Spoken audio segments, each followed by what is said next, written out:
친정의 전 재산을 가로챈 남편이 그 돈으로 기생첩의 꽃가마를 불러들였습니다.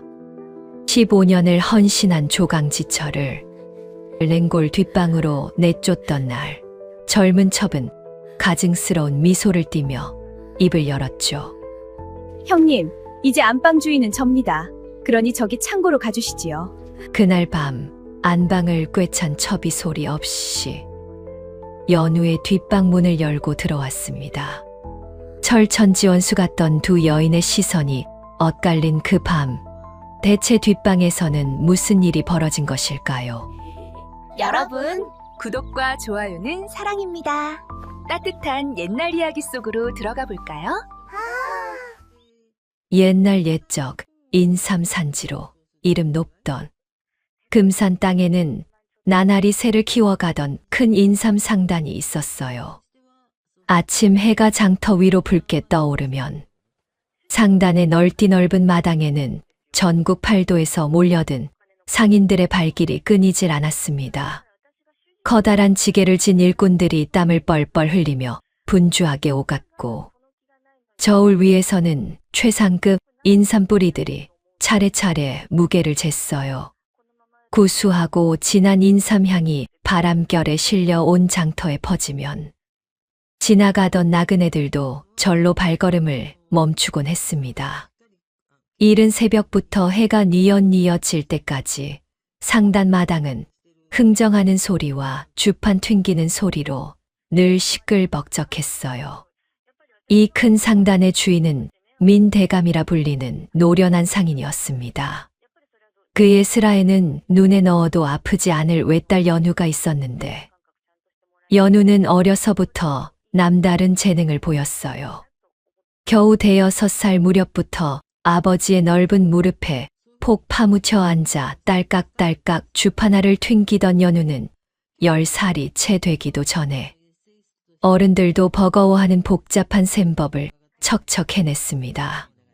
상단의 늙은 경리가 며칠을 끙끙대며 맞추지 못한 장부에 빠진 숫자를 연우가 단번에 짚어내는 바람에 상단 사람들은 모두 혀를 내두르며 연신 감탄했어요. 저 아이는 필시 하늘이 점지해 내린 상제로다. 장차 이 상단을 짊어질 큰 그릇이야. 민대감의 오랜 벗이 감탄 섞인 목소리로 연신 고개를 끄덕이면 아버지는 수염을 천천히 쓸어내리며 흐뭇한 웃음을 감추지 못했습니다. 연우는 그저 아버지 곁에서 주판을 튕기는 것이 세상에서 가장 즐거운 놀이였어요. 먹물 냄새 가득한 장부 더미 사이에서 숫자들과 씨름하는 시간이 또래 아이들의 인형놀이보다 훨씬 재미있었습니다. 아버지가 건네주는 따끈한 인삼차를 호호 불어 마시며 셈을 하던 그 시절이 연우에게는 가장 행복한 기억으로 남았어요. 세월이 흘러 연우가 20살이 되던 해, 금산 장터에 낯선 소문 하나가 바람처럼 퍼지기 시작했습니다. 한양에서 내려온 몰랑 양반 송씨 집안에서 민대감의 외동딸에게 혼담을 넣었다는 이야기였어요. 송씨 집안은 대대로 높은 벼슬을 지낸 명문가였지만 몇 대에 걸친 사치와 끝없는 방탕으로 가세가 기울대로 기울어 있었습니다. 집안의 논밭은 모조리 남의 손에 넘어갔고 남은 것이라고는 낡아빠진 초가집과 헛된 양반 체면뿐이었어요. 그들이 금산 최고 상단의 막대한 재산을 노리고 혼인을 청한 것이라는 사실은 불 보듯 뻔했습니다. 민대감은 처음에 코웃음을 치며 단칼에 거절했어요. 하지만 조선 팔도에 거미줄처럼 뻗친 양반가의 인맥이 상단 사업에 큰 도움이 될 거라는 주변의 끈질긴 권유에 결국 마음이 흔들렸습니다. 게다가 외동딸의 혼기가 차오르는 것도 못 본 척할 수 없었어요. 고심 끝에 민대감은 송씨 집안의 청혼을 허락하고 말았습니다. 21살이 된 연우는 술의 여러 대에 가득 실린 어마어마한 지참금과 함께 송씨 집안으로 시집을 갔어요. 붉은 비단으로 곱게 싼 은전 보따리가 수레 한 대를 가득 채웠고 최상급 인삼 상자들이 줄줄이 뒤를 이었습니다. 금비녀와 옥비녀가 담긴 폐물함, 명주와 모시로 지은 옷까지, 자개장과 녹그릇까지 혼수 목록은 끝이 없었어요. 혼수 행렬이 금산 장터를 지나갈 때 구경꾼들은 입을 쩍 벌린 채 그 화려한 광경을 넋을 잃고 바라보았습니다. 세상에나 저게 다 혼수란 말이오. 수레가 대체 몇 대야. 민대감이 외동딸 시집 보내며 재산 절반을 털었다더니 그 말이 거짓이 아니었구먼. 사람들의 감탄 섞인 수군거림 속에서 연우를 태운 꽃가마가 천천히 송씨 집안으로 향했어요. 시리댁 식구들은 며느리가 가져온 거액의 재물을 보자 눈빛부터 달라졌습니다. 시아버지 송진사는 연신 수염을 쓰다듬으며 흡족한 미소를 지었고, 시어머니 김씨 부인은 폐물함을 열어보며 눈을 휘둥그레 떴어요. 그들은 가장 먼저 무너져가던 낡은 초가집을 싹 허물어 버렸습니다. 그 자리에 크고 번듯한 기와집을 새로 지었는데 대들보며 기둥이며 모조리 값비싼 소나무로 올렸어요. 대청마루에는 작게 박힌 문갑이 들어서고 안방에는 두툼한 명주 이불이 켜켜이 쌓였습니다. 하인들의 숫자도 부쩍 늘어나 집 안이 북적북적해졌어요. 부엌에서는 날마다 고깃국 끓는 냄새가 솔솔 풍겼고 광에는 쌀자루와 잡곡, 포대가 천장까지 쌓였습니다. 모든 것이 며느리가 가져온 지참금 덕분이었어요. 하지만 시어머니 김씨 부인의 속내는 겉모습과 사뭇 달랐습니다. 며느리 앞에서는 연신 고맙다며 두 손을 덥석 잡았지만 뒤돌아서기가 무섭게 입술을 삐죽 내밀었어요. 아무리 돈이 많으면 뭘 하겠나. 근본이 없는 것을 천한 장사치 출신이 어디 가겠어. 김씨 부인은 안방에 들어앉아 달콤한 상주 곶감을 오물오물 씹으며 하녀들에게 며느리 흉을 늘어놓았습니다. 우리 같은 양반 가문에 산 것에 피가 섞이다니. 쯧쯧 조상님들이 땅속에서 통곡하시겠어. 그 독한 말들이 담장을 넘어 연우의 귀에까지 들려왔지만 연우는 이를 악물고 꾹 참았어요. 친정아버지의 당부가 떠올랐기 때문이었습니다. 시집살이가 힘들어도 참고 견디면 언젠가는 인정받는 날이 올 거라고. 아버지는 딸의 손을 꼭 잡으며 당부했었어요. 남편 송도현은 더욱더 한심한 사내였습니다. 혼인 전에는 과거 공부를 핑계로 서재에 종일 틀어박혀 있더니 처가의 넉넉한 돈이 손에 들어오자 본색을 드러냈어요. 책이라고는 거들떠보지도 않고 밤마다 기방을 기웃거리며 풍류를 즐겼습니다. 기생들과 어울려 술잔을 기울이고 대낮에도 술독에 빠져 비틀거리기 일쑤였어요. 집에 들어와도 술 냄새를 풀풀 풍기며 아무데나 드러누워 코를 골았습니다. 연우가 상단일을 돌보러 친정에 가겠다고 하면 송도현은 오히려 버럭 화를 내며 윽박질렀어요.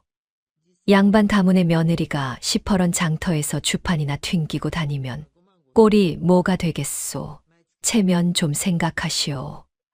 송도현의 핏발선 눈에 연우는 입술을 꽉 깨물 수밖에 없었습니다. 그래도 친정아버지가 살아 계실 때는 버틸 수 있었어요. 한 달에 두어 번 친정에 들르면 아버지는 항상 따스한 미소로 딸을 맞아주었습니다. 우리 연우 고생이 많구나. 얼굴이 많이 야위었어. 아버지의 투박하지만 따뜻한 손이 연우의 머리를 쓰다듬으면 그동안 쌓였던 시름이 눈물이 되어 왈칵 쏟아졌어요. 아버지의 넓은 품에 안겨 한참을 울고 나면 다시 시댁으로 돌아갈 힘이 생겼습니다. 그러던 어느 겨울 민대감이 갑자기 병석에 눕고 말았어요. 처음에는 그저 감기려니 했는데 기침이 점점 거칠어지더니 가래에 피까지 섞여 나왔습니다. 금산에서 가장 용하다는 의원을 불러왔지만 의원은 맥을 짚어보더니 고개를 절레절레 저으며 깊은 한숨만 내쉬었어요. 진즉에 오셨어야 했는데 병이 너무 깊이 들었습니다. 이제 와서는 손을 쓸 수가 없어요. 연우는 밤낮으로 아버지 곁을 지키며 약을 다리고 식은 땀으로 젖은 이마를 수건으로 닦아드렸습니다. 아버지의 거친 숨소리를 들으며 뜬 눈으로 밤을 지새웠어요. 아버지, 제발 정신 차리세요. 저를 두고 가시면 안 돼요. 연우가 아버지의 앙상해진 손을 꽉 움켜쥐며 애원했지만 민대감의 숨결은 점점 가늘어져만 갔습니다. 마지막 순간 아버지는 힘겹게 눈을 떠 딸의 얼굴을 한참 동안 말없이 바라보았어요. 입술이 파르르 떨리더니 간신히 한마디를 내뱉었습니다. 연우야, 상단을 지켜라. 내 어미가 남긴 유일한 것이니라. 그 말을 끝으로 민대감은 눈을 감았고 연우는 아버지의 가슴에 얼굴을 묻은 채 목 놓아 울었어요. 장례식 날 금산 장터의 모든 상인들이 조문을 왔습니다. 흰 상복을 입은 조문객들이 대문 밖까지 줄을 이어 늘어섰고 상단의 일꾼들은 주인을 잃은 슬픔에 땅을 치며 통곡했어요. 대감님, 어찌 이리 일찍 가십니까? 저희를 두고 어찌 가십니까? 일꾼들의 울음소리가 하늘에 닿을 듯 높이 울려 퍼졌습니다. 그런데 장례가 채 끝나기도 전에 이상한 낌새가 감지되었어요. 송도현의 눈빛이 묘하게 빛나기 시작했습니다. 그는 장인의 빈소 앞에서도 시아버지 송진사와 은밀히 머리를 맞대고 무언가를 속닥거렸어요. 둘의 입가에는 슬픔이 아닌 묘한 미소가 스치고 지나갔습니다. 이튿날 아침 연우가 상단 창고에 도착했을 때 기막힌 광경이 눈앞에 펼쳐졌어요. 어젯밤까지 멀쩡하던 창고의 튼튼한 자물쇠가 통째로 새 것으로 교체되어 있었습니다. 이게 대체 무슨 일이오? 연우가 소리쳤지만 창고 앞을 지키고 선 낯선 사내들은 눈 하나 깜짝하지 않았어요. 그때 송도현이 느릿느릿 걸어와 연우 앞을 가로막고 섰습니다. 그의 손에는 연우가 평생 품처럼 아끼던 대행수 명패가 덜렁 들려 있었어요. 이제부터 상단은 내가 맡겠소. 여자가 나서서 될 일이 아니니 부인은 집에서 바느질이나 하시오. 송도현이 음흉한 웃음을 지으며 명패를 제 품속에 집어넣었습니다. 연우는 치미는 분노에 온몸이 부들부들 떨렸어요. 서방님, 이 상단은 제 아버지께서 평생을 바쳐 일군 것이에요. 서방님이 무슨 권리로 이러시는 겁니까? 연우가 항의했지만 시아버지 송진사가 앞을 가로막으며 차갑게 쏘아붙였습니다. 며느리, 예로부터 여자는 남편 뜻을 따르는 것이 법도라 하였느니라. 순순히 물러나거라. 송진사의 서리빨 같은 목소리에 연우는 할 말을 잃었어요. 주변에 모여든 상단 사람들도 고개를 푹 숙인 채 아무 말도 하지 못했습니다. 권세 높은 양반 앞에서 장사치들이 무슨 힘이 있겠어요. 연우는 피눈물을 삼키며 발길을 돌릴 수밖에 없었습니다. 그로부터 며칠 뒤 송도현은 더 큰 치욕을 안겨주었어요. 한양에서 이름난 젊은 기생 초월을 화려한 꽃가마에 태워 집으로 데려온 것이었습니다. 붉은 연지를 곱게 바르고 화려한 비단옷을 휘감은 초월이 대문을 들어서자 김씨 부인은 손뼉을 치며 좋아라 환호했어요. 어머나, 어쩜 이리 예쁜 아이를 데려왔느냐. 우리 아들 복이 터졌구나. 시어머니의 환호성 속에서 연우는 심장이 찢어지는 듯 했습니다. 하지만 항의하려 해도 남편은 거들떠보지도 않았어요. 첩 하나 드리는 것이 뭐가 어때서 그리 호들갑이냐. 양반 가문에서는 흔한 일이니라. 시아버지 송진사가 딱 잘라 말하자 연우는 더 이상 버틸 곳이 없었습니다. 그날 저녁 연우와 7살 난 아들 윤재는 따스한 안방에서 쫓겨났어요. 새로 들어온 첩 초월이 안방을 차지하고 조강지처 모자는 집 구석 뒷방으로 밀려난 것이었습니다. 하녀가 연우의 옷보따리를 휙 내던지듯 뒷방에 던져놓고는 문을 쾅 닫아버렸어요. 뒷방은 차마 사람이 살 곳이 못 되었습니다. 방 크기는 고작 2~3평밖에 되지 않았고 문풍지가 갈기갈기 찢어져 매서운 겨울바람이 칼날처럼 들이쳤어요. 외풍을 막으려 헌 옷가지를 문틈에 쑤셔 넣어도 새벽이면 방 안에 입김이 하얗게 피어올랐습니다. 아궁이에 넣을 데감조차 부족해서 연우는 마당에 떨어진 마른 나뭇가지를 주워 모아야 했어요. 어린 윤재는 혹독한 추위를 이기지 못해 연신 마른 기침을 쏟아냈습니다. 어머니, 춥고 배고파요. 아들의 떨리는 목소리에 연우의 심장은 1000갈래만 갈래로 찢어지는 것 같았어요. 하지만 부엌에서 밥을 지어 먹을 권리조차 빼앗긴 처지였습니다. 시어머니 김씨 부인이 부엌 출입을 막아버린 탓이었어요. 연우는 이를 악물고 부엌 바닥을 긁어 모았습니다. 가마솥 밑바닥에 눌어붙은 구수한 누룽지 몇 조각이 손에 잡혔어요. 그것을 소중히 거두어 작은 사발에 담고 우물에서 길어온 맑은 물을 부어 팔팔 끓였습니다. 구수한 누룽지 향이 차가운 뒷방에 퍼지자 윤재의 눈이 반짝 빛났어요. 자, 천천히 먹어라. 뜨거우니까. 호호 불면서 먹어야 해. 연우가 사발을 건네자 윤재는 두 손으로 사발을 감싸주며 후후 입김을 불었습니다. 아들이 묽은 미음을 조금씩 삼키는 모습을 바라보며 연우는 흐르는 눈물을 손등으로 훔쳤어요. 고작 열흘 전만 해도 금산 최고 상단의 대행수였는데 지금은 아들에게 제대로 된 밥 한 끼 먹이지 못하는 처지가 되었습니다. 며칠이 지나자 윤재의 기침이 더욱더 심해졌어요. 밤새 콜록콜록 거친 기침을 쏟아내더니 이마에 열이 펄펄 끓기 시작했습니다. 연우는 아들의 불덩이 같은 이마를 짚으며 가슴이 철렁 내려앉았어요. 약을 지으려 해도 주머니에는 한 푼의 돈도 남아있지 않았습니다. 결국 연우는 삭발레를 하기로 마음을 굳게 먹었어요. 한겨울 얼어붙은 냇가에서 남의 집 빨랫감을 빨아주면 품삯을 받을 수 있었습니다. 비록 고된 일이지만 아들의 약값을 구하려면 수모쯤이야 감내할 각오였어요. 새벽같이 일어나 무거운 빨래 보따리를 이고 냇가로 향했습니다.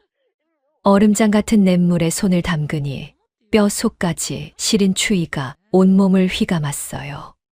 손가락 끝이 퉁퉁 불어오르고 감각이 없어질 때까지 연우는 빨랫방망이를 두드리고 또 두드렸습니다.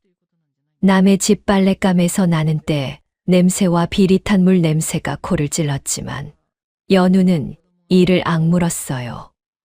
아이고, 저기 삭발레하는 저 여인 좀 보소. 어디서 많이 본 얼굴 같은디.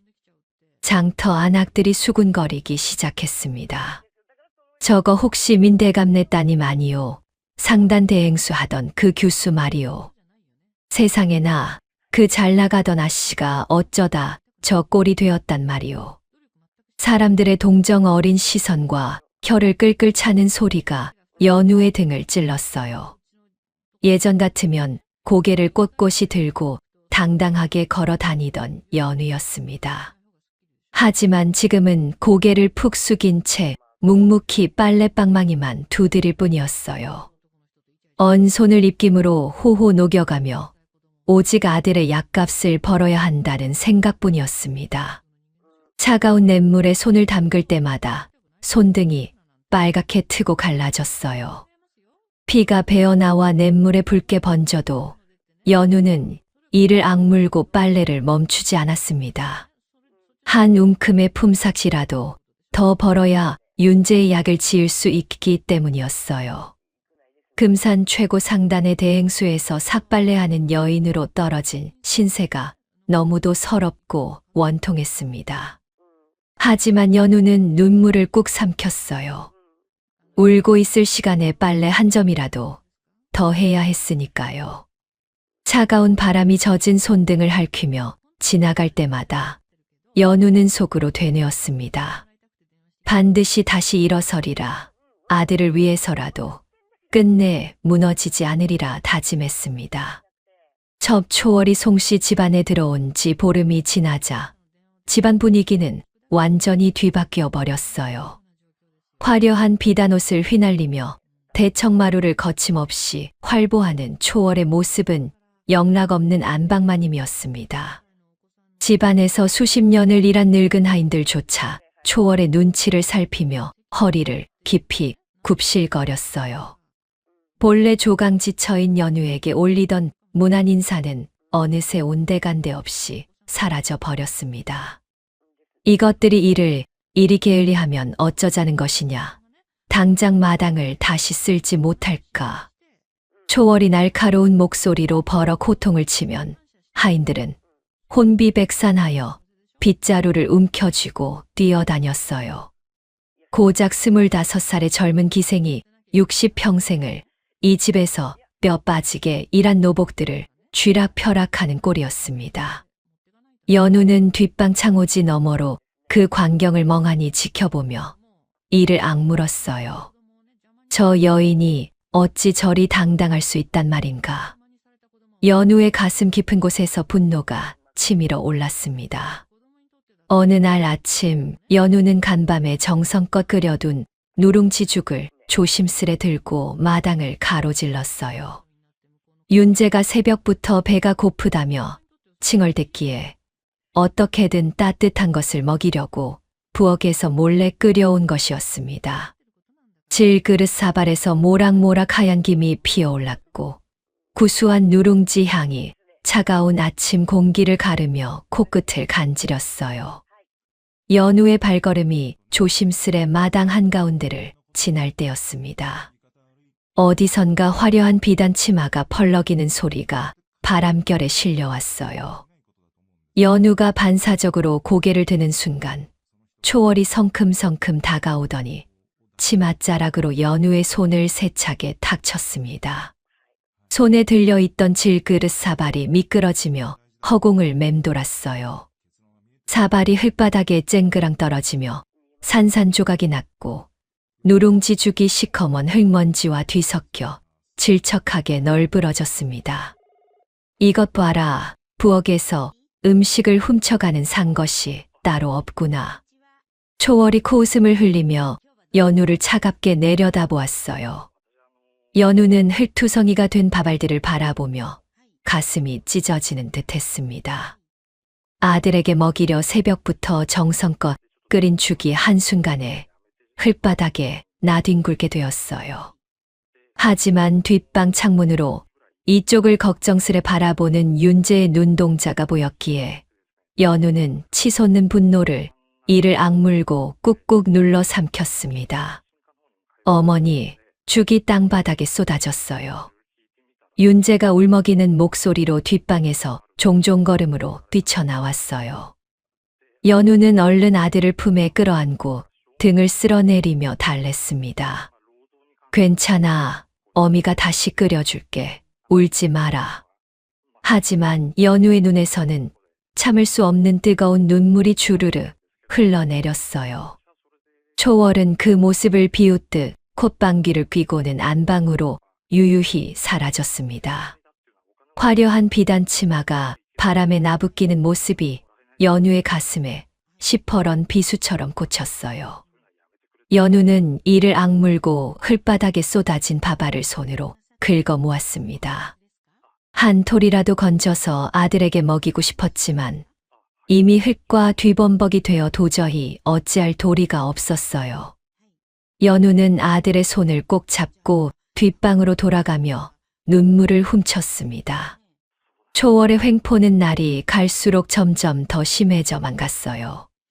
시부모 앞에서는 입가에 간교한 미소를 띠며 한없이 살갑고 공손하게 굴었지만 연우 앞에서는 서슬퍼런 본색을 거침없이 드러냈습니다. 아가야, 마루 걸레질이 덜 되었으니 다시 하거라. 초월이 시어머니 곁에 살며시 앉아 능청스럽게 말하면 김씨 부인은 고개를 끄덕이며 연우를 하인 부리듯 윽박질렀어요. 애미야, 내가 집안일이라도 제대로 해야 밥값을 하는 게 아니겠느냐. 어서 가서 하거라. 시어머니의 차갑고 날카로운 한마디에 연우는 이를 악물고 걸레를 들 수밖에 없었습니다. 금산 최고 상단의 대행수였던 연우가 이제는 하녀처럼 마루를 닦고 마당을 쓰는 처량한 신세가 되었어요. 그 모습을 지켜보는 초월의 입가에는 알 수 없는 희미한 미소가 스치고 지나갔습니다. 어느 날 오후 따스한 햇살이 안방 창호지를 비출 때 초월이 김씨 부인에게 달콤한 간식을 올렸어요. 한양에서 가져왔다며 공손히 내민 것은 잘 만든 약과와 분이 뽀얗게 오른 상주 곶감이었습니다. 어머님, 이 약과는 한양에서 어렵사리 구한 것이에요. 한 입 드셔보시지요. 초월이 약과를 손수 집어 김씨 부인의 입에 쏙 넣어 주었어요. 어머나, 이게 무슨 맛이냐. 이렇게 달콤하고 쫀득한 약과는 난생 처음이로구나. 김씨 부인이 눈을 휘둥그레 뜨며 감탄했습니다. 달콤한 맛에 시어머니는 금세 얼굴이 풀어졌어요. 이 곶감도 드셔보세요. 경상도 상주에서 직접 공수한 것인데 꿀처럼 달답니다. 초월이 곶감을 공손히 건네자 김씨 부인은 연신 고개를 끄덕이며 덥석 받아들었습니다. 너야말로 진정한 며느리 감이로다. 저 밥만 축내는 것과는 하늘과 땅 차이구나. 김씨 부인이 뒷방 쪽을 힐끗 쳐다보며 연우를 대놓고 욕했어요. 초월은 겸연쩍은 척 고개를 숙였지만 눈빛은 순간 달라졌습니다. 어머님 말씀이 과하세요. 저는 그저 어머님께 만난 것을 드리고 싶었을 따름이에요. 약과 맛에 기분이 좋아진 김씨 부인은 초월의 비단옷을 유심히 바라보았어요. 내가 입고 있는 그 비단 저고리 참 곱구나. 색깔이 어찌 이리 고운지 모르겠어. 어디서 장만한 것이냐. 어머님께서 좋아하시면 제가 한양의 편지를 너 같은 것으로 한 벌 구해드릴게요. 초월의 살가운 말에 김씨 부인은 마음이 완전히 풀어졌습니다. 아이고, 이런 효부가 또 어디 있겠느냐. 내가 진작 우리 집에 왔어야 했어. 김씨 부인이 초월의 고운 손을 덥석 잡으며 감격스러워했어요. 연우가 시집 올 때 가져온 막대한 지참금은 까맣게 잊은 채 약과 몇 개와 곶감 몇 조각에 홀려버린 것이었습니다. 그나저나 내가 이 집에 왔으니 재산 관리도 맡겨야겠구나. 진짜 폐물과 상단 문서는 안방 장롱 깊은 곳에 꽁꽁 숨겨두었단다. 김씨 부인이 무심코 내뱉은 그 말에 초월의 눈이 찰나 번뜩였어요.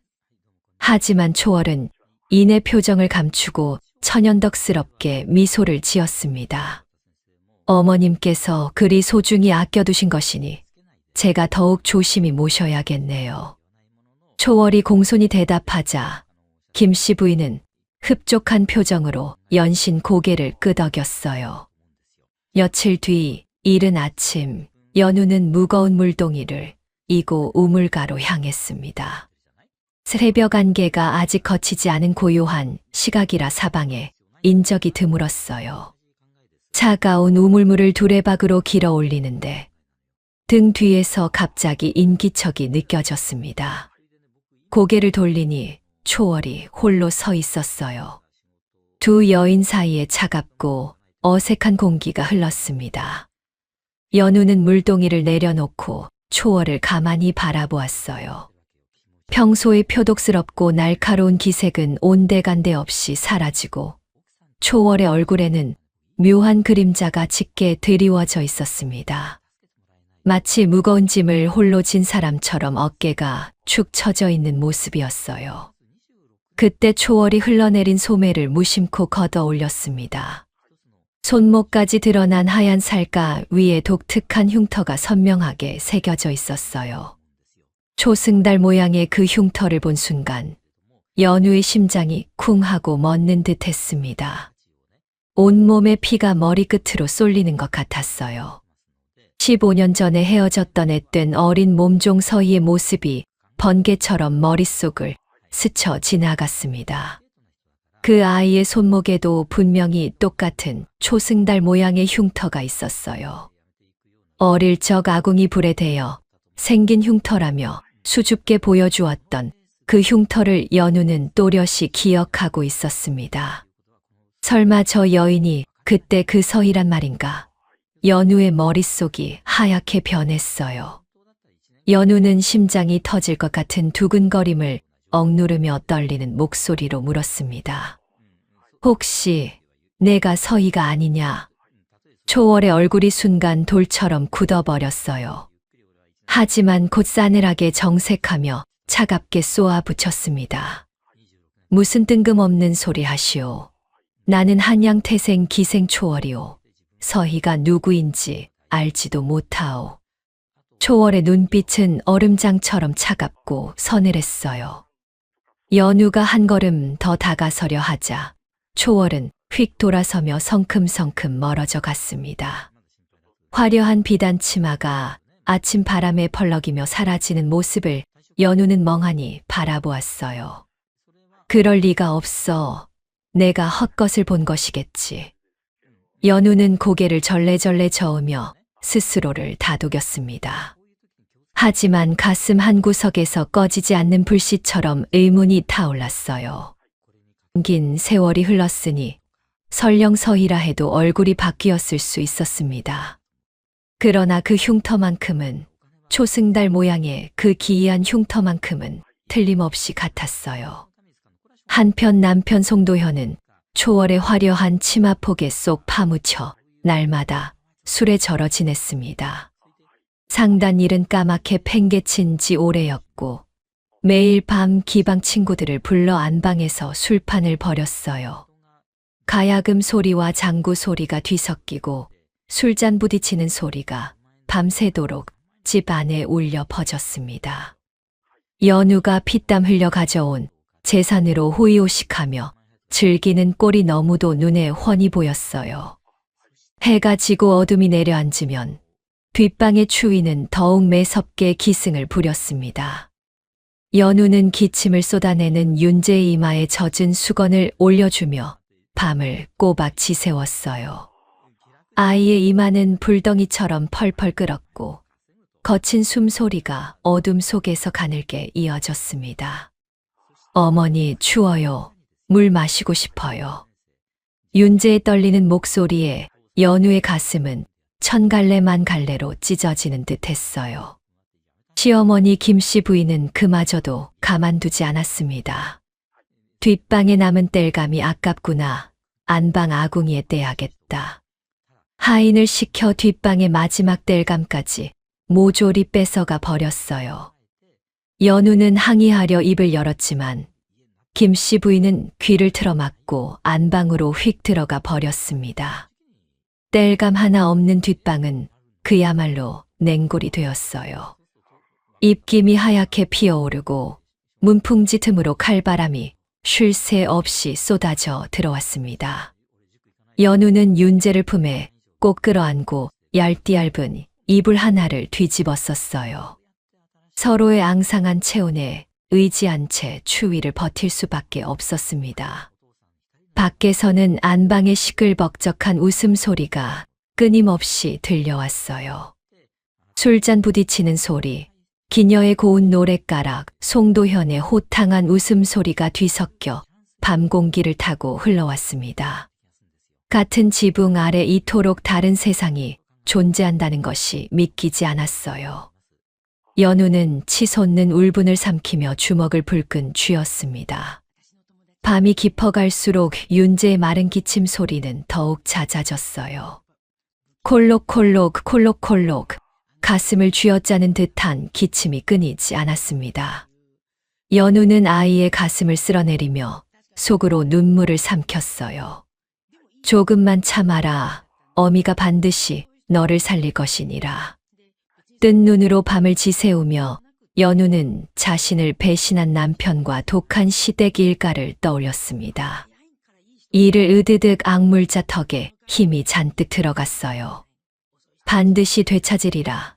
이대로 무너지지는 않으리라. 연우의 눈빛이 서늘하게 가라앉았습니다. 그때였어요. 고요한 밤의 정막을 깨고 낯선 발소리가 사박사박 뒷방 대도를 향해 다가왔습니다.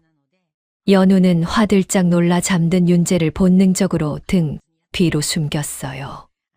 심장이 세차게 뛰기 시작했습니다. 누군가가 뒷방 문 앞에 멈춰 섰어요. 발소리가 뚝 끊어지고 숨죽인 정적만이 무겁게 흘렀습니다. 연우는 침을 꿀떡 삼키며 캄캄한 어둠 속을 응시했어요. 이 깊은 밤에 뒷방을 찾아온 자가 대체 누구란 말인가요? 달빛조차 스며들지 않는 깊고 어두운 밤이었어요. 연우는 숨을 죽인 채 어둠 속을 응시하며 가슴이 터질 듯한 두근거림을 느꼈습니다. 그때 낡은 뒷방의 미닫이 문이 스르륵 소리를 내며 천천히 열렸어요. 서늘한 밤 공기와 함께 한 사람의 실루엣이 문가에 나타났습니다. 연우는 반사적으로 몸을 날려 잠든 윤재를 등 뒤로 숨겼어요. 심장이 목구멍까지 치솟는 것 같았습니다. 문가에 선 사람의 얼굴이 어둠 속에서 서서히 드러났어요. 초월이었습니다. 하지만 평소의 표독스럽고 날카로운 기색은 온데간데 없었어요. 초월의 얼굴에는 속을 알 수 없는 무표정함이 가득했습니다. 연우는 극도로 경계하며 초월의 일거수일투족을 예리하게 살폈어요. 이 깊은 밤에 첩이 조강지처의 방을 찾아온다는 것이 도무지 이해가 되지 않았습니다. 초월이 방 안으로 한 발 들어서더니 문을 빈틈없이 꼭 닫았어요. 그리고는 잠시 주위를 살피듯 귀를 기울였습니다. 안방에서 들려오던 술판 소리는 이미 잦아들었고 집 안은 고요했어요. 초월이 천천히 연우 앞으로 다가왔습니다. 그때 초월이 화려한 치맛자락 속에서 조심스레 무언가를 꺼내기 시작했어요. 연우의 온몸에 긴장이 팽팽하게 감돌았습니다. 초월의 손에서 나온 물건을 본 순간 연우는 숨이 턱 막혔어요. 빛바랬지만 너무도 선명한 낡은 은비녀가 초월의 손바닥 위에 놓여 있었습니다. 연우의 머릿속에 오래전 기억이 문득 떠올랐어요. 눈앞이 아득해지며 과거의 장면들이 물밀듯이 밀려왔습니다. 15살 무렵에 어린 연우가 눈앞에 선명하게 떠올랐어요. 그때 연우의 친정집에는 서희라는 어린 몸종이 있었습니다. 서희의 아비는 노름에 미처 집안 살림을 탕진한 한심한 사내였어요. 결국 빚쟁이들에게 쫓기다 못해 자기 딸마저 팔아넘기려 했습니다. 10살배기 어린 서희가 낯선 사내들에게 질질 끌려가며 울부짖던 그날의 기억이 생생했어요. 살려주세요. 제발 살려주세요. 저 데려가지 마세요. 어린 서희가 두 손으로 땅바닥을 긁으며 처절하게 울부짖었습니다. 그 모습을 지켜보던 15살 연우의 심장은 찢어지는 듯 아팠어요. 밤새 이불을 뒤집어 쓰고 고민하던 연우는 결국 결심을 굳혔습니다. 다음 날 새벽, 연우는 숨이 막힐 듯한 두려움을 억누르며 아버지, 곳간의 열쇠를 몰래 훔쳤어요. 손이 부들부들 떨렸지만 서희를 구해야 한다는 생각뿐이었습니다. 연우는 곳간에서 서희의 노비 문서를 찾아냈어요. 그리고 그것을 아궁이 불길 속에 활활 던져 태워버렸습니다. 종이가 타들어가는 냄새가 코를 찔렀지만 연우는 이를 악물었어요. 문서가 완전히 재로 변하는 것을 확인하고서야 비로소 안도의 한숨을 내쉬었습니다. 그날 밤 연우는 보따리를 챙긴 서희를 뒷담장 너머로 데려갔어요. 이거 받고 어서 멀리 도망가거라. 연우가 떨리는 손으로 서희에게 내민 것은 돌아가신 어머니가 남긴 은비녀와 쌈짓돈이었습니다. 아씨, 이건 아씨의 소중한 것 아니에요. 제가 이걸 어찌 받아요.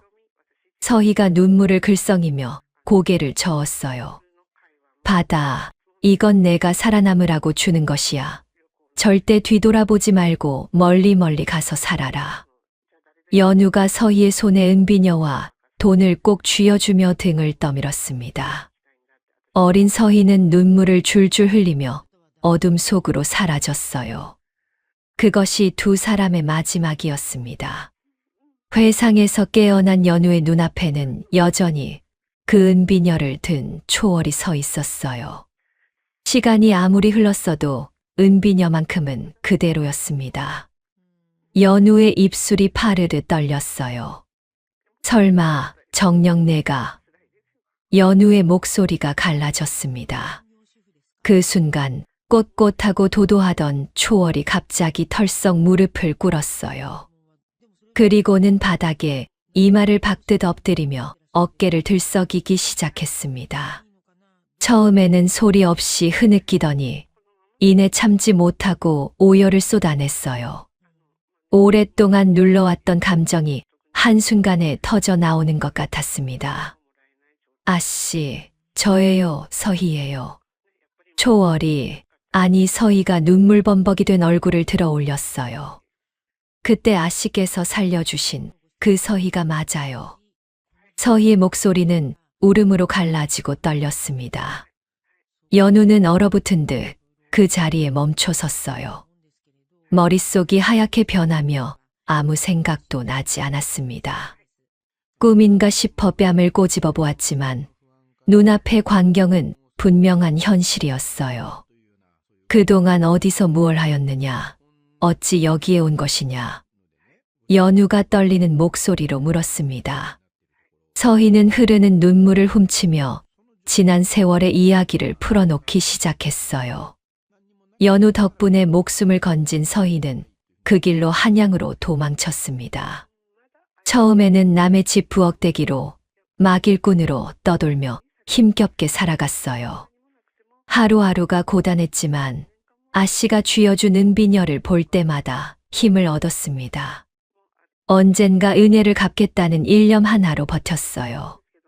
그러던 어느 날 서희는 장터 국밥집에서 충격적인 소문을 듣게 되었습니다. 금산의 민대감이 세상을 떠났고 그 딸 연우가 남편에게 모든 재산을 빼앗긴 채 구박받고 있다는 이야기였어요. 서희는 국밥 그릇을 떨어뜨릴 뻔했습니다. 자신의 목숨을 구해준 은인이 지금 고통받고 있다니 가만히 있을 수 없었어요. 그 소문을 듣는 순간 가슴이 철렁 내려앉았어요. 서희가 이를 악물며 말했습니다. 아씨의 복수를 위해 무엇이든 하기로 결심했어요. 서희는 그때부터 피나는 노력을 시작했어요. 기생의 교태와 말씨를 익히고 가야금을 밤낮으로 연습했습니다. 손가락에서 피가 나도 멈추지 않았어요. 오직 연우를 구하겠다는 일념뿐이었습니다. 마침내 한양에서 이름을 알리게 된 서희는 스스로 송씨 집안의 문을 두드렸어요. 제 발로 호랑이 굴 속으로 걸어 들어간 것이었습니다. 송도현은 아리따운 기생초월에게 홀려 덜컥 첩으로 들이고 말았어요. 안방에 들어가서 저놈들의 속내를 알아내려고 일부러 표독스럽게 굴었어요. 서희가 고개를 숙이며 말했습니다. 아씨께 온갖 못된 짓을 한 것 다 용서해 주세요. 어쩔 수 없었어요. 연우는 말없이 서희를 바라보았어요. 그동안 자신을 괴롭혔던 그 모든 횡포가 사실은 연기였다는 것을 깨달았습니다. 누룽지죽을 엎었던 것도 하인처럼 부렸던 것도 모두 시댁 식구들의 눈을 속이기 위한 위장이었어요. 연우는 더 이상 참지 못하고 서희를 와락 끌어안았습니다. 두 여인은 서로의 등을 붙잡고 뜨거운 눈물을 쏟아냈어요. 그 긴 세월이 눈 녹듯 사라지는 것 같았습니다.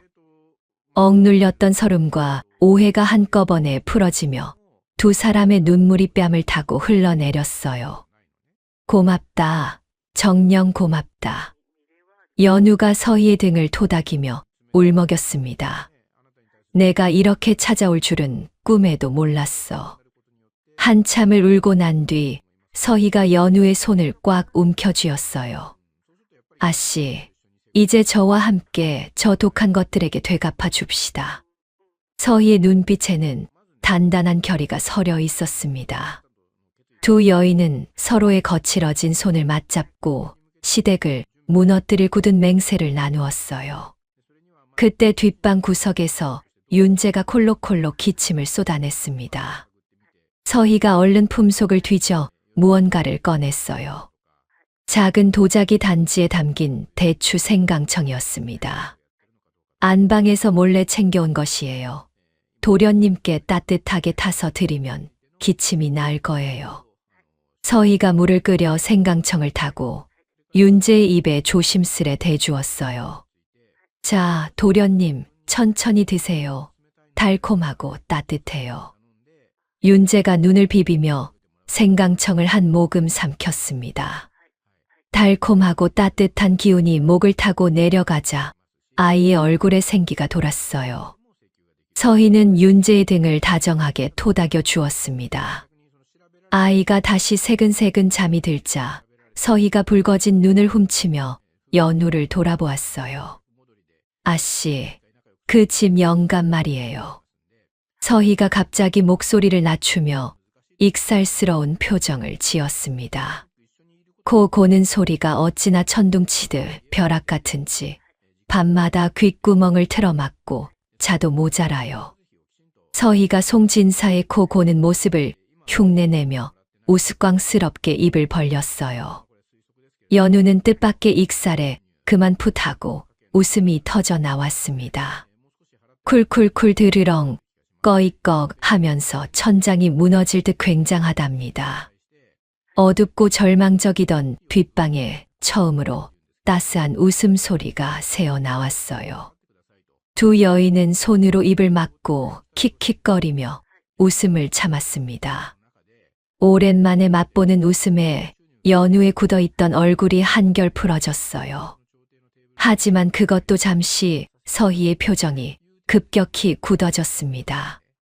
아씨, 사실 급히 전할 말이 있어서 이 밤에 찾아온 것이에요. 서희의 목소리가 낮고 무겁게 가라앉았어요. 연우는 심상치 않은 기색을 느끼며 자세를 고쳐 앉았습니다. 서방님이 큰일을 저지르려 해요. 서희가 이를 악물며 말했습니다. 노름빚이 산더미처럼 쌓여서 빚쟁이들한테 시달리다 못해 금산 인삼밭을 넘기려고 해요. 연우의 얼굴이 새하얗게 질렸어요. 금산 인삼밭은 친정아버지가 평생을 바쳐 일군 상단의 핵심 재산이었습니다. 그것을 넘긴다는 것은 상단의 목줄을 내주는 것과 다름없었어요. 그것도 핵심 노른자위 절반을 경쟁 상단에 헐값으로 팔아넘기려 해요. 서희의 목소리가 떨렸습니다. 내일 아침동이 트자마자 관아 앞 객주에서 경쟁 상단주와 계약서에 붉은 인장을 찍기로 했어요. 연우는 머리를 세게 얻어맞은 것처럼 멍해졌어요. 친정아버지가 뼈 빠지게 모은 재산이 하룻밤 사이에 남의 손에 넘어갈 판이었습니다. 분노와 절망이 동시에 밀려왔어요. 내일 아침까지 시간이 얼마나 남았느냐. 연우가 이를 악물며 물었습니다. 달기 울 때까지 두어 시즌밖에 남지 않았어요. 서희가 초조한 얼굴로 대답했어요. 두 여인은 서로를 마주 보았습니다. 아침 햇살이 밝기 전까지 단 두어 시즌 안에 무조건 문서를 빼돌려야 했어요. 시간이 없었습니다. 숨 막히는 절박한 상황 속에서 두 사람은 굳은 눈빛으로 서로를 바라보았어요.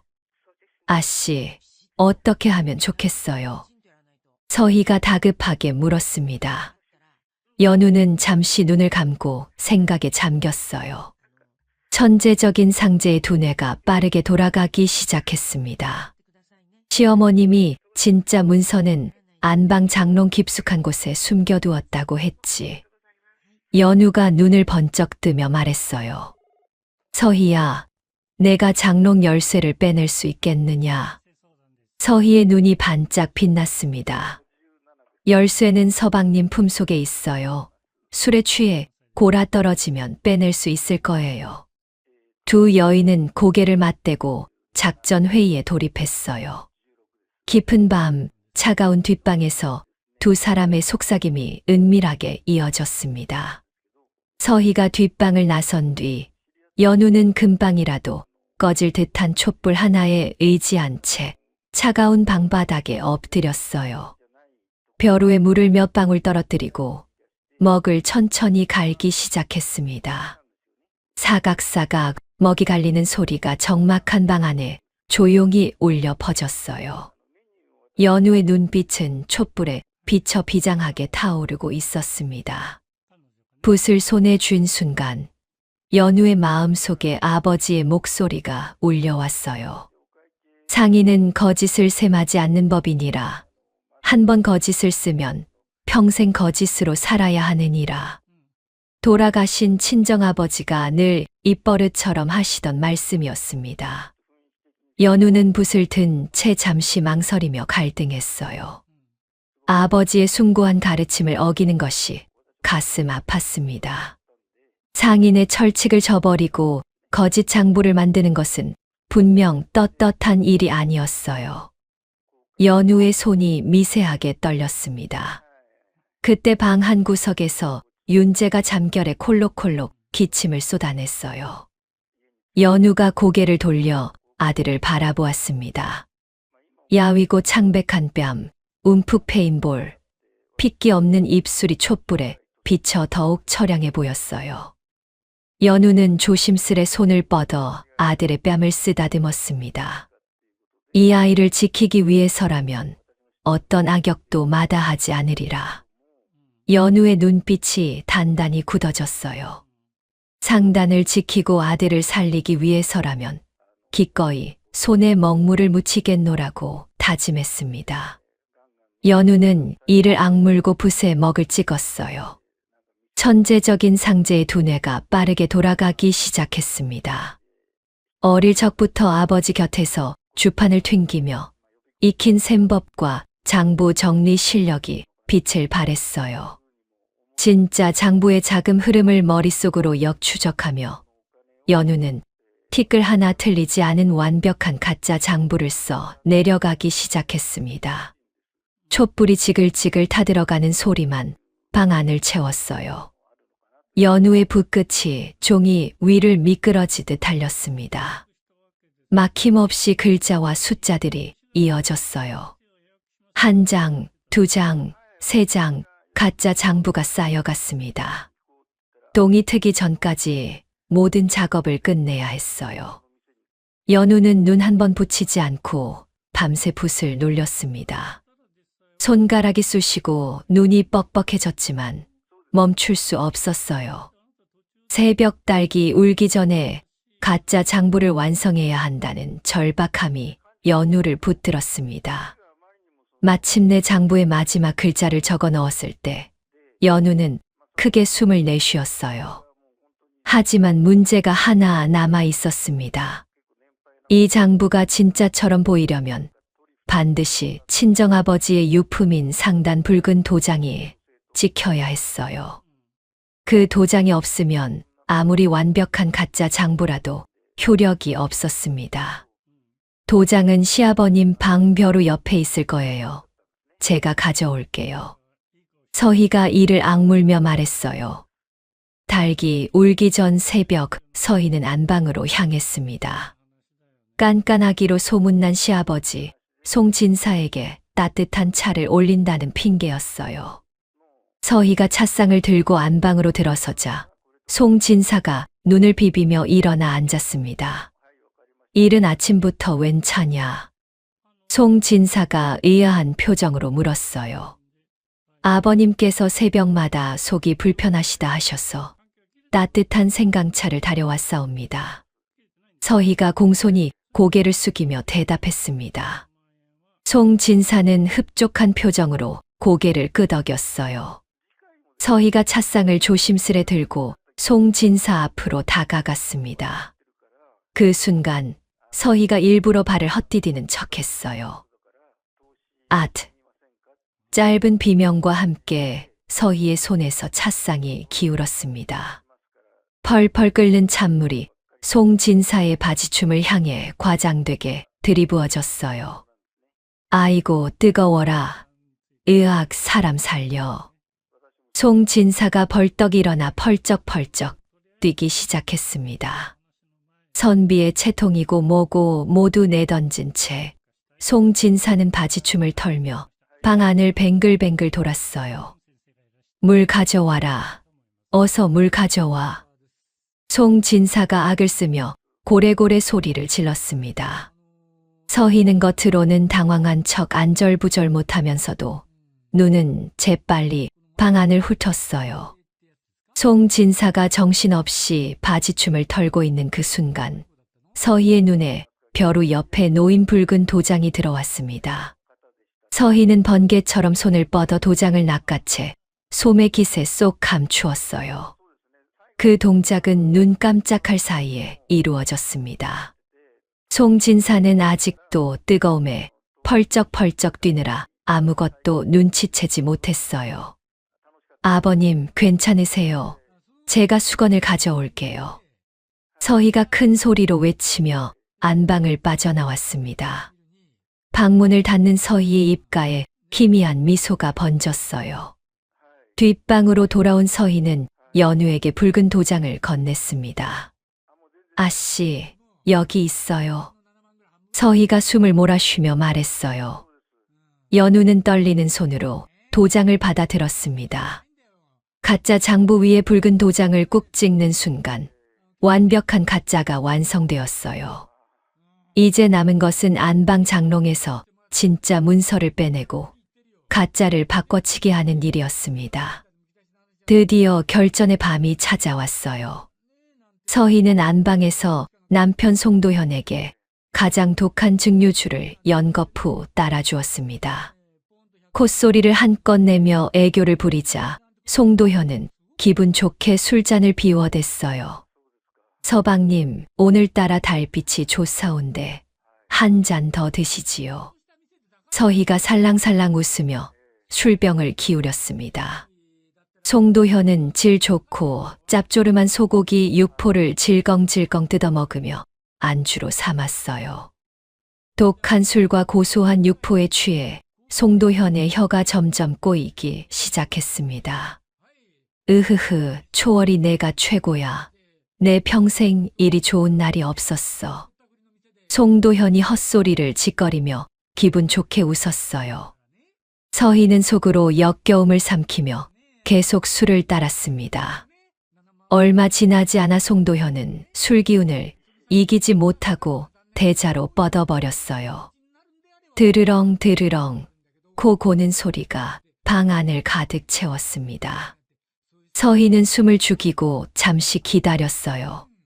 송도현이 완전히 골아떨어진 것을 확인하고서야 조심스럽게 몸을 움직였습니다. 심장이 목구멍까지 치솟는 듯 두근거렸어요. 서희는 식은땀을 흘리며 남편의 깊숙한 품속을 더듬기 시작했습니다. 손끝에 차가운 쇳덩이가 만져졌어요. 장롱 열쇠 뭉치였습니다. 서희는 조심조심 열쇠를 끌어냈어요. 찰랑. 열쇠가 서로 부딪히며 미세한 소리를 냈습니다. 서희는 화들짝 놀라 어깨를 움츠리며 송도현의 얼굴을 살폈어요. 다행히 남편은 여전히 코를 골며 깊이 잠들어 있었습니다. 서희는 가슴을 쓸어내리며 장롱 앞으로 다가갔어요. 안방 구석에 굳게 잠긴 두꺼운 쇠 장롱이 어둠 속에 묵직하게 서 있었습니다. 서희는 덜덜 떨리는 손으로 열쇠를 자물쇠 구멍에 끼워 넣었어요. 천천히, 아주 천천히 열쇠를 돌렸습니다. 달칵. 무거운 자물쇠가 풀리는 소리가 고요한 밤 공기를 갈랐어요. 서희의 심장이 쿵쾅쿵쾅 미친 듯이 뛰었습니다. 장롱 문을 조심스레 열어젖히려는 바로 그 순간이었어요. 드르르. 아무런 예고도 없이 안방 미닫이 문이 벌컥 열렸습니다. 서희의 온몸이 돌처럼 굳어버렸어요. 등줄기를 타고 차가운 식은땀이 주르르 흘러내렸습니다. 밤중에 무슨 바스락거리는 소리냐. 밤마시를 나왔던 시어머니, 김씨 부인이 잠옷 차림으로 문틈에 고개를 들이밀었어요. 잠귀가 유난히 밝은 시어머니가 이상한 소리를 듣고 안방으로 온 것이었습니다. 서희는 반쯤 열린 장롱을 등 뒤에 둔 채 꼼짝도 할 수 없었어요.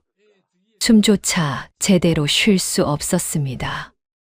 여기서 발각되면 두 사람 모두 끝장이었어요. 연우와 함께 세운 모든 계획이 물거품이 될 판이었습니다. 서희의 등줄기에 식은땀이 쏟아졌어요. 김씨 부인의 날카로운 눈이 방 안을 천천히 훑었습니다. 드르렁거리며 코를 골고 있는 아들 송도현, 그리고 장롱 앞에 얼어붙은 서희. 시어머니의 눈썹이 꿈틀거렸어요. 내가 이 밤중에 장롱 앞에서 뭘 하고 있는 게냐. 김씨 부인의 목소리가 의심에 차 날카롭게 가라앉았습니다. 서희는 머릿속이 하얗게 변했어요. 무슨 말을 해야 할지 아무 생각도 나지 않았습니다. 일촉즉발의 순간 서희의 생사가 한치 앞을 내다볼 수 없는 벼랑 끝에 놓여버렸어요. 숨이 막힐 듯한 순간 서희의 머릿속에 옛말 하나가 번개처럼 스쳐 지나갔어요. 호랑이에게 물려가도 정신만 차리면 산다는 그 말이었습니다. 서희는 흐트러졌던 눈빛을 재빨리 다잡았어요. 찰나의 순간 서희는 몸을 휙 틀어 열린 장롱 틈을 등판으로 완벽하게 막아섰습니다. 그리고는 아무렇지 않은 듯 취해서 널브러진 남편 송도현의 이마를 수건으로 닦아주기 시작했어요. 어머님, 서방님께서 술에 취해 자꾸 뜨거운 열이 나시기에 찬바람 좀 쏘여드리려 방문을 막 열려던 참이었어요. 서희가 천연덕스럽게 둘러댔습니다. 목소리는 조금도 떨리지 않았어요. 김씨 부인이 매서운 눈초리로 안방 구석구석을 훑어보았습니다. 서희는 속이 바짝 타들어갔지만 겉으로는 살갑고 헌신적인 며느리 연기를 완벽하게 펼쳤어요. 송도현의 이마를 닦아주며 걱정스러운 표정까지 지어 보였습니다. 서방님이 이렇게 술을 많이 드시면 몸에 해로운데 내일 아침엔 해장국을 끓여드려야겠어요. 김씨 부인은 한참을 서희를 뚫어지게 쳐다보았어요. 서희의 심장이 쿵쾅쿵쾅 미친 듯이 뛰었지만 표정 하나 흐트러뜨리지 않았습니다. 마침내 김씨 부인이 쯧쯧 혀를 차며 고개를 돌렸어요. 밤중에 잠도 안 자고 호들갑이구나. 어서 자거라. 김씨 부인이 투덜거리며 안방을 나섰습니다. 삐걱삐걱 마루를 건너는 발소리가 점점 멀어졌어요. 그 소리가 완전히 사라지자 서희는 그제야 바닥에 털썩 주저앉았습니다. 가슴을 쓸어내리며 가쁜 숨을 몰아쉬었어요. 온몸에 식은땀이 흠뻑 젖어 있었습니다. 다리에 힘이 풀려 한동안 일어설 수도 없었어요. 하지만 아직 할 일이 남아 있었습니다. 서희는 떨리는 손으로 장롱 안에서 진짜 재산 문서와 매물 장부를 빼내 가슴에 꼭 품었어요. 그리고 연우가 밤새워 정교하게 만든 가짜 장부를 원래 자리에 감쪽같이 바꿔치기 했습니다. 장롱문을 조심스레 닫고 자물쇠를 다시 잠갔어요. 열쇠도 송도현의 품속에 슬쩍 도로 넣어두었습니다. 마치 아무 일도 없었던 것처럼 모든 것이 원래대로 돌아갔어요. 다음 날 아침 환하게 해가 떠오를 무렵 송도현이 기지개를 켜며 일어났습니다. 간밤에 무슨 일이 있었는지 꿈에도 모른 채 거울을 보며 의관을 정제했어요. 품속에서 장부를 꺼내 툭툭 치며 흡족한 미소를 지었습니다. 오늘 이 장부만 넘기면 노름빚도 갚고 큰돈이 굴러 들어오겠군. 송도현은 의기양양한 걸음으로 관아 앞 객주를 향해 나섰어요.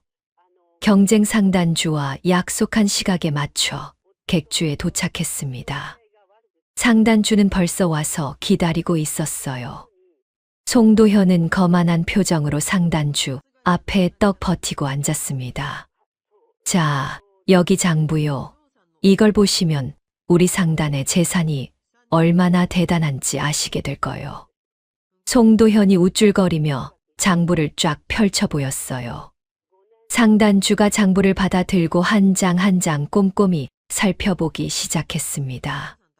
그런데 장부를 넘길수록 상단주의 얼굴이 점점 일그러지기 시작했어요. 얼굴이 시퍼렇게 질리더니 이마에 핏줄이 불끈 솟아올랐습니다. 이게 무슨 짓이오? 상단주가 벌떡 일어나 고함을 질렀어요. 이건 빚만 잔뜩 적힌 빈 껍데기, 가짜 장부 아니오. 나를 놀리는 것이오. 상단주가 불같이 화를 내며 서한을 확 엎어버렸습니다. 장부가 바닥에 나뒹굴고 찻잔이 깨지며 사방에 물이 튀었어요. 송도현은 영문을 몰라 눈이 휘둥그레졌습니다. 아니, 이게 무슨 소리요? 분명 진짜 장부를.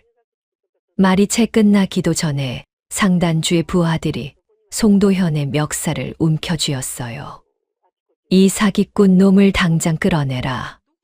송도현은 푼돈 한 입 받기는커녕 객주 밖으로 내동댕이 쳐졌습니다. 질퍽한 진흙탕에 나뒹굴며 어리둥절한 표정을 짓는 꼴이 참으로 비참했어요.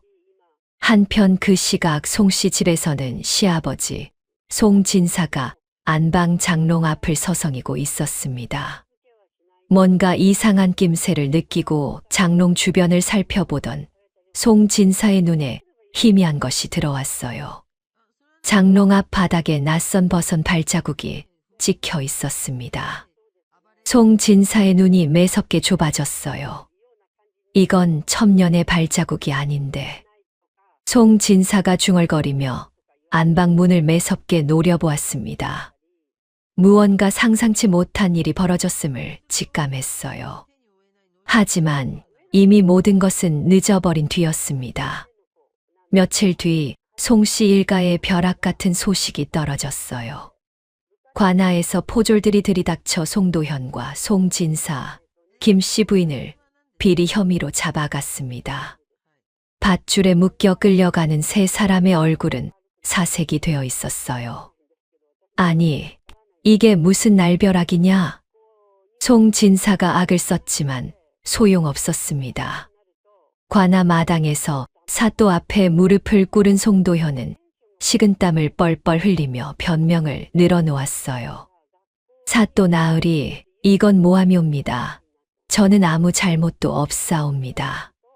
송도현이 어설프게 변명했지만 사또는 냉정한 표정으로 내려다보았습니다. 그때 관아 마당에 한 여인이 당당한 걸음으로 들어섰어요. 남루한 옷을 벗고 깨끗한 평복으로 갈아입은 연우였습니다. 연우의 얼굴에는 더 이상 핍박받던 조강지처의 그림자가 없었어요. 당당하고 위풍 있는 걸음걸이로 사또 앞에 다가갔습니다. 연우는 품에서 두툼한 서류 뭉치를 꺼내 사또 앞에 확 내던졌어요.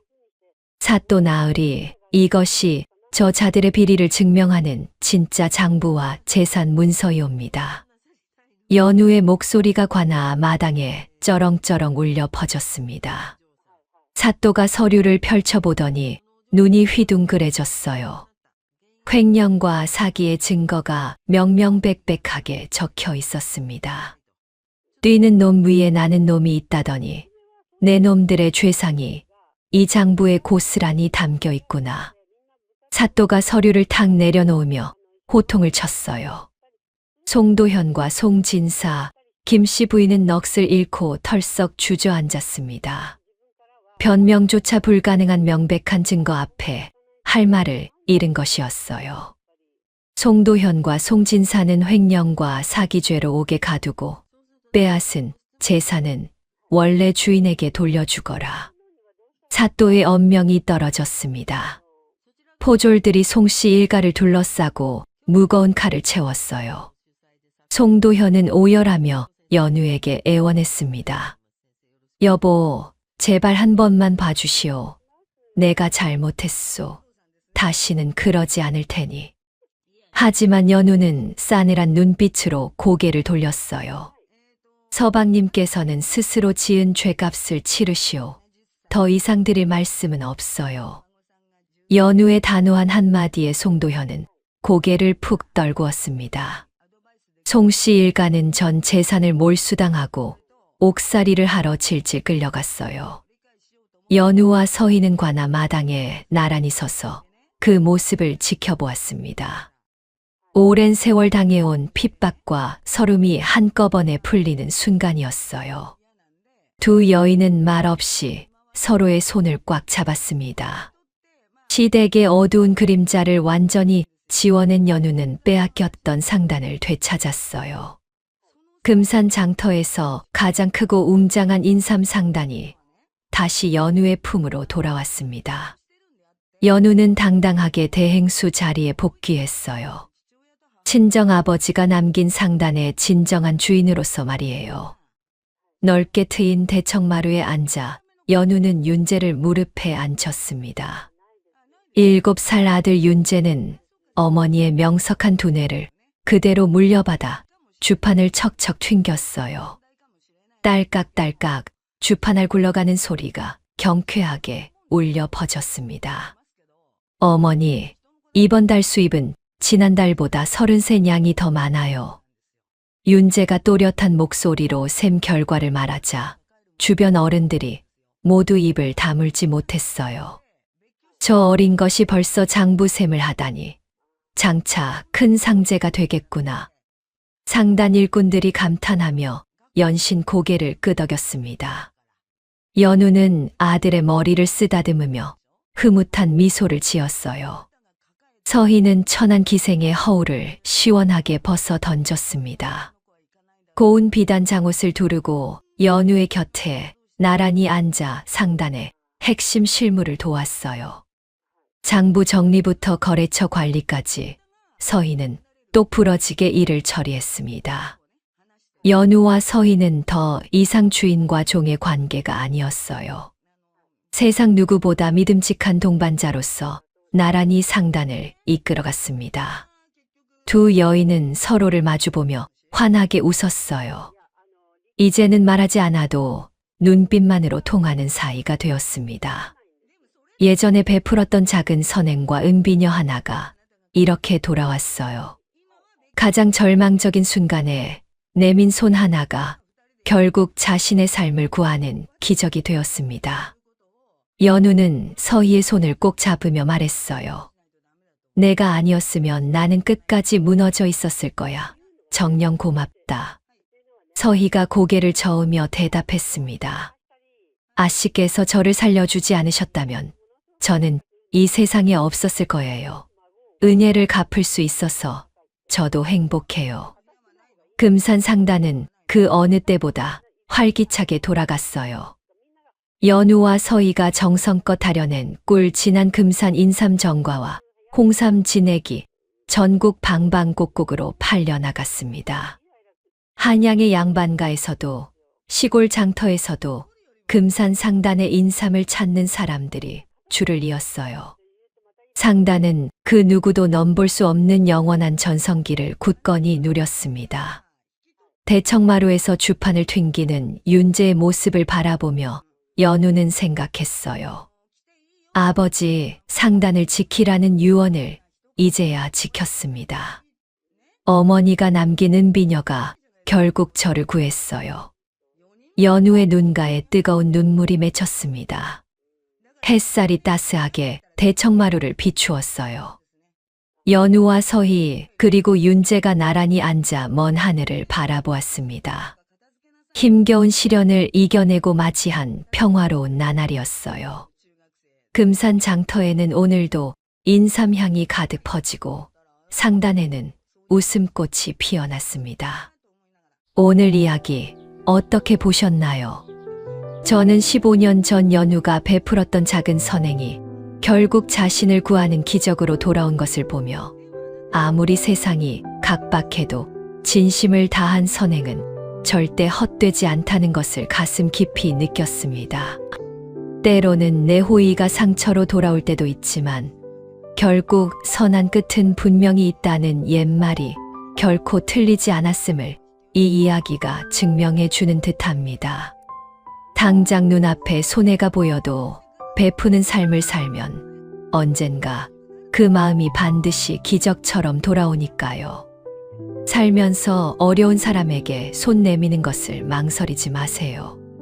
그 손이 언젠가 벼랑 끝에 나를 구하는 든든한 동아줄이 될 수 있습니다. 오늘 전해드린 이야기가 팍팍한 세상살이에 지친 여러분의 마음에 작은 위로와 따뜻한 온기가 되었기를 바라며 구독과 좋아요 부탁드립니다. 댓글로 소중한 생각도 나눠주시면 큰 힘이 됩니다. 다음 이야기에서 다시 만나요. 늘 건강하시고 평안하세요. 포근야담이었습니다.